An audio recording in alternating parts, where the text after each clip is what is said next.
আসন্ন ঈদুল আজহা ঘিরে উৎসবের আমেজ ছড়িয়ে পড়েছে সারা দেশে। কোরবানির পশু কেনাবেচার প্রস্তুতি যেমন চলছে, তেমনি গুরুত্বপূর্ণ একটি দিক হলো পশুর চামড়ার মূল্য। কারণ কোরবানির পর এসব চামড়া বিক্রি করে অনেক মাদ্রাসা, এতিমখানা বা সমাজ সেবামূলক প্রতিষ্ঠান চলে। এই চামড়ার দামকে কেন্দ্র করে যাতে কোনো বিশৃঙ্খলা না হয়, সেজন্য এবার আগেভাগেই পদক্ষেপ নিয়েছে সরকার। বাণিজ্য মন্ত্রণালয় থেকে ঘোষণা এসেছে, চামড়ার দাম বাড়ানো হয়েছে। গরুর লবণযুক্ত কাঁচা চামড়ার দাম ঢাকায় প্রতি বর্গফুটে নির্ধারণ করা হয়েছে ৬০ থেকে ৬৫ টাকা, আর ঢাকার বাইরের জন্য ৫৫ থেকে ৬০ টাকা। গত বছর যেখানে ঢাকার বাইরের দাম ছিল ৫০ থেকে ৫৫ টাকা, সেখানে এবার তা ৫ টাকা করে বাড়ানো হয়েছে। এছাড়া খাসি ও বকরির চামড়ার দামেও এসেছে পরিবর্তন। খাসির চামড়ার দাম এখন প্রতি বর্গফুটে ২২ থেকে ২৭ টাকা এবং বকরির চামড়া বিক্রি হবে ২০ থেকে ২২ টাকায়, যা আগের তুলনায় ২ টাকা করে বেশি। চামড়ার দাম বাড়ানো হয়েছে যাতে সাধারণ মানুষ ন্যায্য দাম পায় এবং বাজারে অস্থিরতা না দেখা দেয়। এছাড়াও এবার কিছু বাড়তি উদ্যোগ নিয়েছে সরকার, যেমন দেশের বিভিন্ন মাদ্রাসা ও এতিমখানায় ৩০,০০০ টন লবণ সরবরাহ করবে বিনামূল্যে।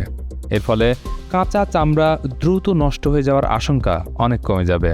আরেকটা গুরুত্বপূর্ণ সিদ্ধান্ত, ঈদের ১০ দিন পর্যন্ত ঢাকার বাইরে কোনো কাঁচা চামড়া রাজধানীতে ঢুকতে দেওয়া হবে না।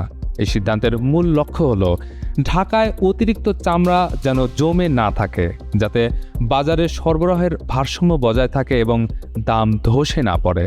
সরকারের পক্ষ থেকে বলা হয়েছে, ঢাকার ভেতরে লবণযুক্ত পুরো গরুর চামড়ার সর্বনিম্ন দাম ধরা হয়েছে ১৩৫০ টাকা, আর ঢাকার বাইরে ১১৫০ টাকা।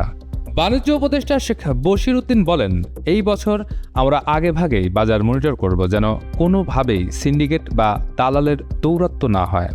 মনে রাখতে হবে, চামড়ার বাজার শুধু ব্যবসায়ীদের জন্য নয়, বরং দেশের অর্থনীতিতেও একটি বড় ভূমিকা রাখে। আর তার চেয়েও গুরুত্বপূর্ণ, অনেক ধর্মীয় প্রতিষ্ঠান এই চামড়ার অর্থে চলে। তাই দাম বাড়ানোর সিদ্ধান্তটি একদিকে যেমন বাজার স্থিতিশীল রাখবে, অন্যদিকে সাধারণ মানুষ এবং প্রতিষ্ঠানগুলোর উপকারে আসবে। এই ঈদে কোরবানির আনন্দের সঙ্গে যেন চামড়ার ন্যায্য দামও পাওয়া যায়, এই লক্ষ্যে সরকারের এই উদ্যোগ প্রশংসনীয়। তবে এখন দেখার বিষয়, মাঠ পর্যায়ে এই দাম বাস্তবায়ন কতটা সঠিক বিষয়। আজ এই পর্যন্তই। এমন আরও গুরুত্বপূর্ণ সংবাদ পেতে চোখ রাখুন ডেইলি মিন্টে।